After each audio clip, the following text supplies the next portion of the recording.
meremehkan kita, meremehkan Temenggung, meremehkan Dayak. Kami tunggu saudara hadir. Apabila saudara tidak hadir dalam beberapa saat, kami akan pawai ke posko saudara. Ingat, jangan sampai kami marah. Demi harkat dan martabat Dayak. Dayak harus jadi pemimpin dan tuan di tanah sendiri. Kalino, Bacuramin Kak Saruka, Basaya Kak Jumata. Betungkat Kadat Basa, berpegai ke pengatur perkara. Salam satu darah. Salam satu darah. Salam satu darah. Setelah ini kita minta para ulu balang penyanang untuk bersampang. Kita menuju ke lintas Melawi supaya perjalanan kita tidak terkendala apapun, berjalan dengan lancar, menjadi dendeng binting, benteng dinding pagar parias penganas pengelicir. Dengan suatu keputusan, suatu berita acara di mana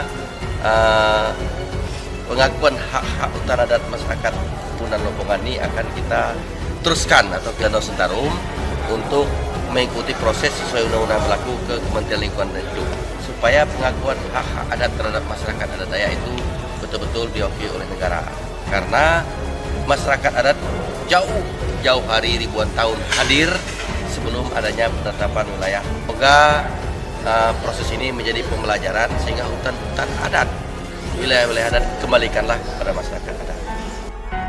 Dengan tegas saya katakan pada video ini, pada hari ini, pada tanggal ini, karena apa yang saya lihat jelas mengusik perasaan, mengusik nostalgia yang telah terjadi di kawasan Kalimantan Tengah maupun Kalimantan Barat. Saya seorang seniman Dayak, bukan siapa-siapa. Saya peringatkan, saya sangat tidak setuju dengan hal-hal yang tidak sesuai dengan falsafah Mak Beta.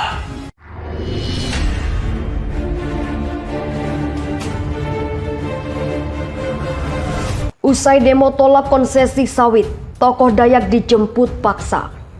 Aliansi Masyarakat Adat Nusantara atau AMAN mengatakan 3 pimpinan masyarakat adat Dayak Modang Longwai di Desa Longbentuk, Kabupaten Kutai Timur, Kalimantan Timur dijemput paksa aparat kepolisian Sabtu 27 Februari.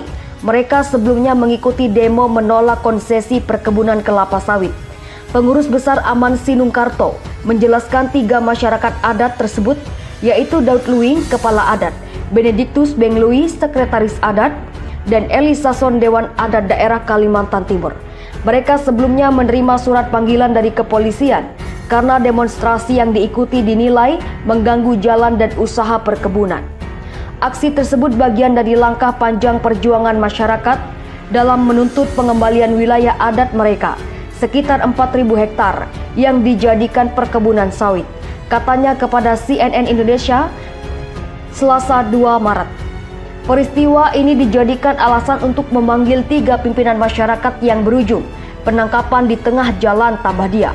Melalui rekaman video yang disampaikan Sinung, penangkapan bermula ketika aparat mengadang mobil yang ditumpangi masyarakat adat.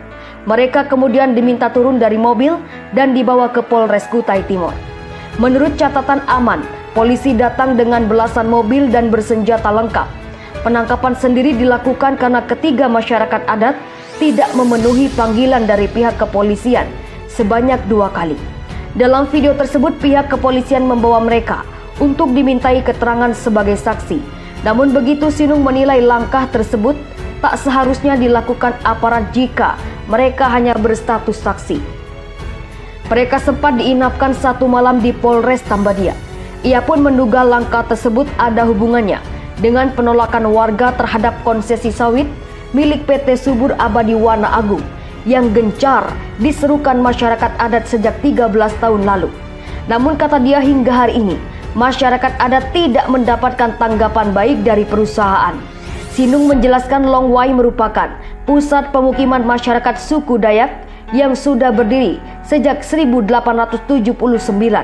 Ada beberapa desa di wilayah tersebut, salah satunya Desa Longbentuk.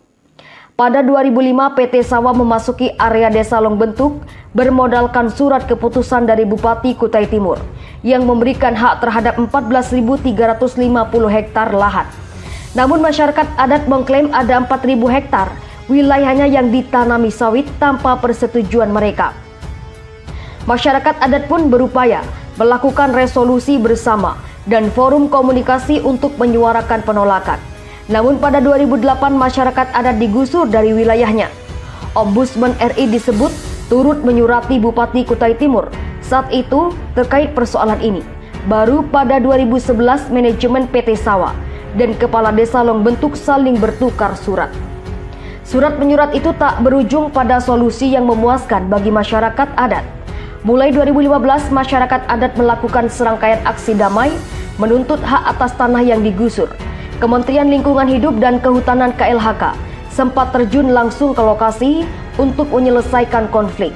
PT Sawa pun berupaya menawarkan kebun plasma di luar wilayah konsesi, namun ditolak masyarakat sampai hari ini. Konflik masih berlanjut.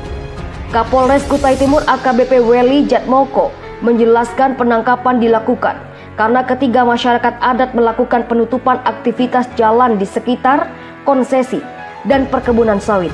Kegiatan ini dikhawatirkan berpotensi memunculkan bentrokan massa. Ia mengatakan banyak masyarakat setempat yang mata pencahariannya berkaitan dengan aktivitas konsesi sawit.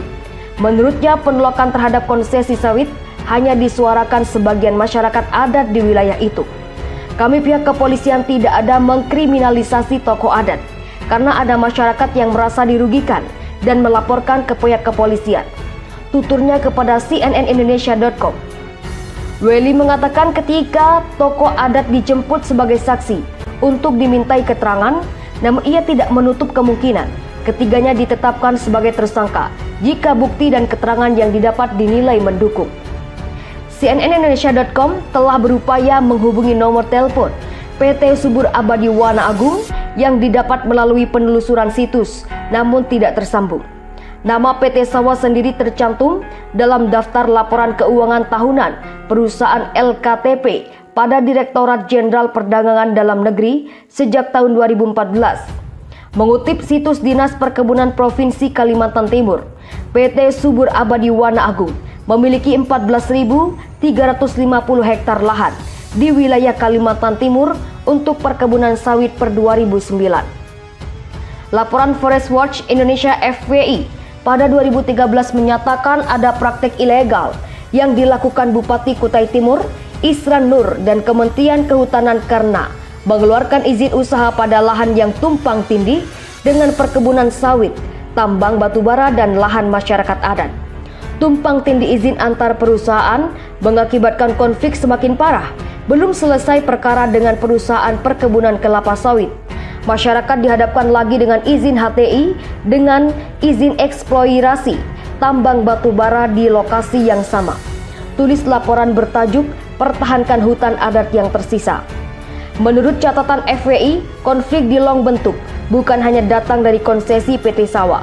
Setidaknya ada 6 korporasi lain yang memiliki konsesi di wilayah itu yang berkonflik dengan masyarakat. FWI menduga rentetan konflik lahan ini bisa terjadi karena cacatnya sistem perizinan pemerintah yang membuka ruang besar bagi investor dan korporasi menguasai sumber daya milik masyarakat adat.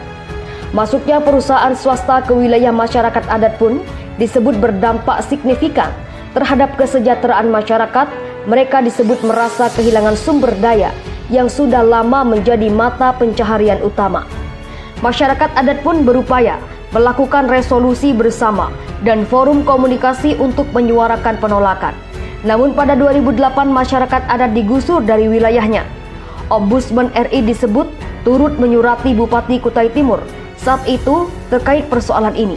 Baru pada 2011 manajemen PT Sawa dan Kepala Desa Longbentuk saling bertukar surat. Surat menyurat itu tak berujung pada solusi yang memuaskan bagi masyarakat adat. Mulai 2015, masyarakat adat melakukan serangkaian aksi damai menuntut hak atas tanah yang digusur.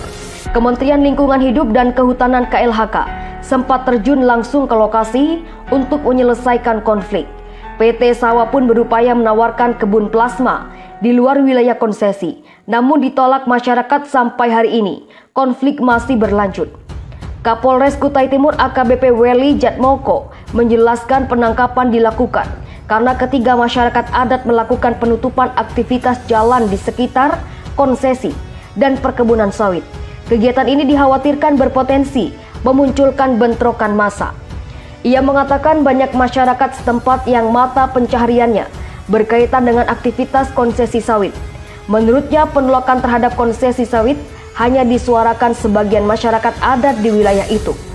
Kami pihak kepolisian tidak ada mengkriminalisasi tokoh adat karena ada masyarakat yang merasa dirugikan dan melaporkan ke pihak kepolisian, tuturnya kepada cnnindonesia.com.